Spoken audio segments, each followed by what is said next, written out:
In today's presentation, we're going to be covering chapters 3 and 4 out of the business book called Professionalism. So, the title of chapter 3 that we're going to cover first is called Time and Stress Management and Organization Skills. The first category in this chapter that we're going to touch bases on is about stress management. So, in your workplace, there are many causes of stress. This stress can range from the demeanor of other employees to the aggressive deadlines we have coming up, and as well as the overall organization of the company itself. So what exactly is stress? Well, stress is the body's reaction to tense situations. And naturally, when we think of stress, we just always think of it as being something bad or negative. Well, that's not necessarily the case. There's actually types of stress to consider. There's positive stress, and then there's negative stress. And positive stress provides strength to accomplish a task. Let's take, for example, your boss gives you a task. Naturally, you don't want to do the task. It's not what you would prefer to do at that given time. It doesn't seem fun, whatever the case may be. But as the boss hands you that task, he's also handing you a healthy amount of positive stress to go along with it. That positive stress is what you will use to help motivate you and give you a drive to complete that task. And of course, the other type of stress we talked about earlier was negative stress. Negative stress is unproductive stress that it can ultimately affect your mental and physical health. It can give you side effects such as being emotional, irrational thinking, or even having a temper. So how do we deal with this stress? So there's 4 steps that we could do to deal with this type of stress. The first thing is identify the root cause. Find out what it is that's actually bringing you stress into your body. So once you identify what is causing the stress, refer to step 2 and understand how and why that is actually causing you stress in particular. So in other words, you identify what it is causing you stress, and then you have an understanding of whatever that action is that's going on, that's actually causing you personally the stress from it. So once step 1 and 2 is complete, go to step 3, then you'll take action to respond to that in more of a positive manner moving forward. And then step 4, which is the tail end of this process, would be practice positive stress relief actions. For example, using working out, listening to music, and reading a book. These are all actions of relieving stress from the body.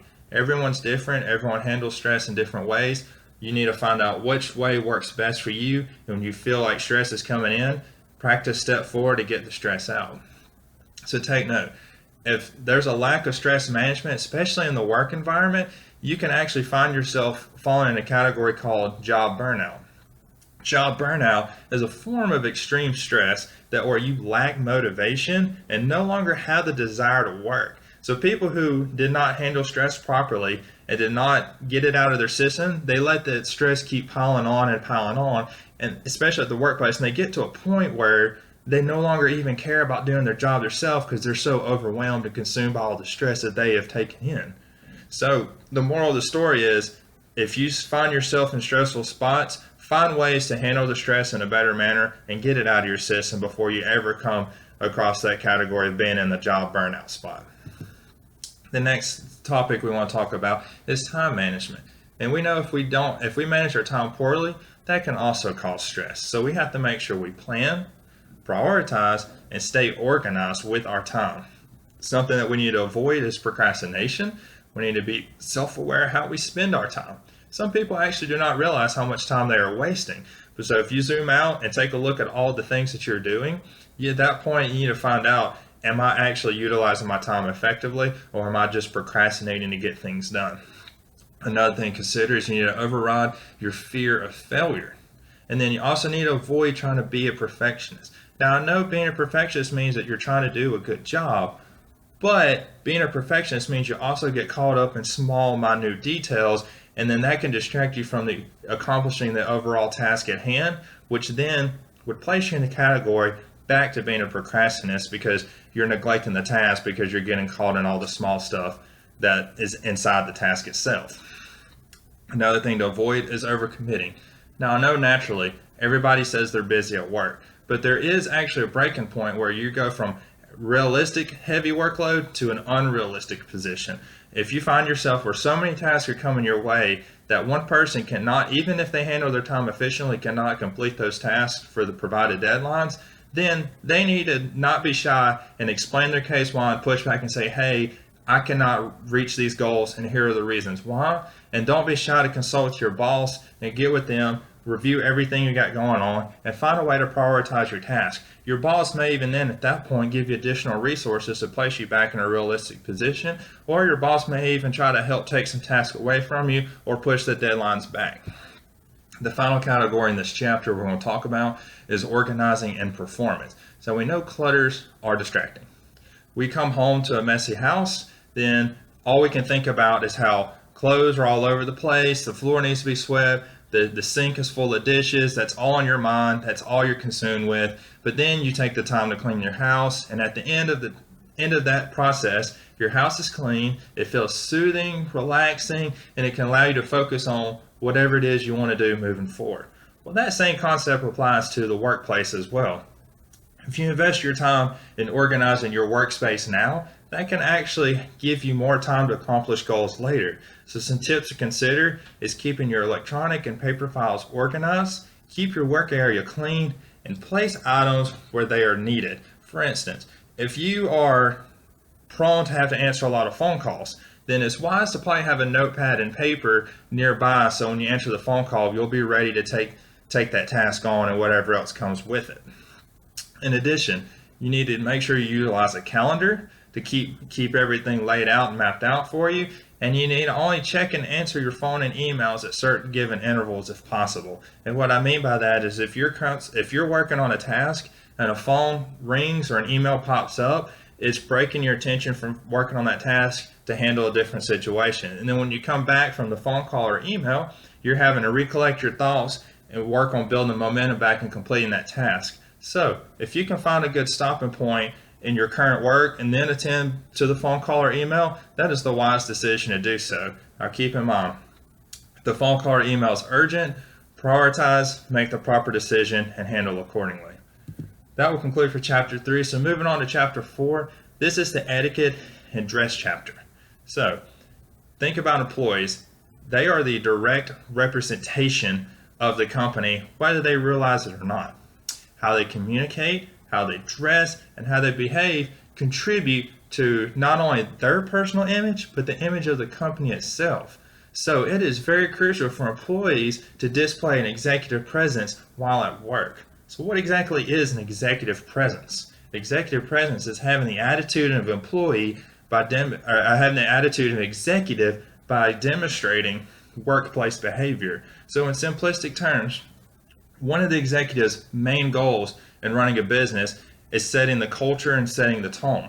So the executive, in layman's terms, will be on their best behavior to match the culture that they are trying to set. So if an executive is displaying a certain type of behavior and persona when he comes to work, then the ultimate goal as an employee is to reflect that same behavior that the executive is giving off. So if that action is happening, you're giving the executive presence about you and your daily workplace. So if this practice is shown from the employees, then that means that they have an understanding of the appropriate workplace behavior that's required of them there. The next topic that we're going to talk about in this chapter is influences of appearance. The way you dress and behave reflects your maturity and the importance that you place on your job. So if you show up to work and it looks like it took you a total of 5 minutes to get ready, then the first thing that they're going to think is that you don't really care about your job because you didn't take time to dress in a professional attire before arriving. Now I get it, there are situations where things happen, things come up, but you always want to try to place yourself in a position to be ready for work on time and to avoid being in that spot altogether. But to display appropriate work attire, an employee must first understand the dress code of the company. And what is a dress code? Dress code is an organization's policy regarding appropriate workplace attire. So once the employee understands what the dress code actually is, then they can actually move forward to create a work wardrobe from that dress code. But what's a work wardrobe? A work wardrobe are clothes that are primarily worn to work and work-related functions. Some things to consider for employees, once they have an understanding of the dress code and they have a proper wardrobe, things to keep in mind is trying to dress one position higher than the position they're actually currently at. This shows that the employee is hopefully placing themselves in a position that they are ready for the next spot, that they are wanting to take the extra steps to get there. So maybe when a position opens up, the employee that's already dressing at that next level might be the first person they consider to look into to see if they can move them actually up for a promotion. And some things to remember to avoid is going to work is trying to make sure that you don't have any stains on your clothes, no faded spots, and no rip and tears, but instead you want to make sure your clothes also match properly, that you're coming in they're clean and they're ironed or pressed as well. So let's talk about casual work days and special events and how this influences what you wear to work and the dress code and all that. So the definition of a casual work day is work days when companies relax the actual dress policy. So if you heard the terminology of casual Fridays, that is an example of an actual casual work day. That means on Fridays, the company lowers the restrictions of all the required things for employers to dress on that given day, because mainly it's usually the last day of the week and they want to have a more relaxed feeling going into the weekend. However, employees need to consider, even on casual work days, they still need to dress clean and modest and not get carried away with taking advantage of the casual work day given to them in the first place. Casual work days are not required. The companies are doing it to be polite, so therefore they don't need to take advantage of it moving forward. So with the special events, these are usually fancy formal events that companies host. So therefore an employee needs to be anticipating to dress at a higher level than he normally would in a normal work day. But overall, different cultures expect different dress standards. So employees really need to understand what's expected of them so they know the certain tempo to follow. Excuse me. So here's some tips to consider from head to toe in regards for employees. Let's focus on the hygiene side. So for hygiene, some tips are: make sure to shower daily, then use deodorant, avoid strong scents, try to have fresh breath while you're brushing your teeth daily, and have clean nails. And some tips to consider on the other side for the clothes from head to toe is make sure you're wearing things that fit properly. Clean and iron clothes is a must, that you're not wearing sweats or hoodies and no flip-flops. And also make sure you keep your shoes in good condition, that there's no scuffs on them and there are holes in the shoes or anything of that nature. In addition, if you choose to wear jewelry, wear it to a minimum amount and make sure the jewelry is modest, that it's not distracting to others. If you wear piercings, make sure that the only piercings you wear will be on your ears. Keep it modest again, and no more than 1 to 2 piercings on the ears. Outside of that, no other piercings should be accepted. And also, if you have tattoos, companies prefer that when you show to work that your tattoos are not visible. So moving forward to business etiquette. Etiquette is a standard of social behavior. So some common examples of business etiquette is showing courtesy and respect. Courtesy is exercising manners, consideration, and respect towards others, and respect is showing someone else in high regard. Next thing I want to talk about is handshakes. Handshakes can say a lot about a person, and also handshakes can convey confidence coming from the person for a first impression. Things to consider: when you go in for a handshake, try not to shake their hand too firmly or too soft. Try to find that right medium for it. And also in the handshake, make sure you're shaking their whole hand. And if you feel yourself nervous going into the handshake, try to casually, without drawing attention, wipe your hands before you go in for the handshake with some sweaty palms. Next topic we want to talk about is introduction and business networking. So networking is meeting and developing relationships with people that are outside of one's immediate work area. In other words, this is the act of building professional relationships with others, whether it's someone from a different department in your company or someone that works for a different business altogether. It is always good to have professional relationships all around you. Just remember, when you're introducing yourself, be confident and be respectful when introducing yourself, and show that you have interest in the person that you are talking to.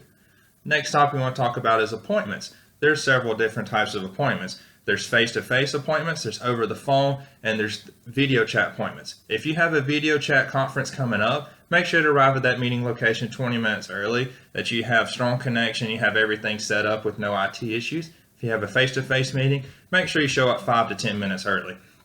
Next topic we want to talk about is dining. There are tips to consider when having a professional dinner. That is, don't order messy food, don't order alcohol unless someone else does so first, limit that to 1 drink, be polite to your waiters, make sure to offer to pay for your portion of the meal and tip generously, and also chew with your mouth closed. Some other etiquettes to consider from the daily work is to have a pleasant attitude, No one wants to deal with a Scrooge, even if you got a lot going on. Try to keep a pleasant attitude at all times. Not before entering the office. Put others first. Show that you're a team player. Apologize when necessary. Don't let your pride overwhelm you to a point where you can't admit to when you make a mistake. Nobody's perfect. Avoid using profanity, even if it's in a joking environment or if you're trying to be firm. There's ways to convey a message without using profanity. And also avoid dominating a conversation. So this should conclude the end of chapter 4. Thank you for spending the time to hear this presentation, and have a great day.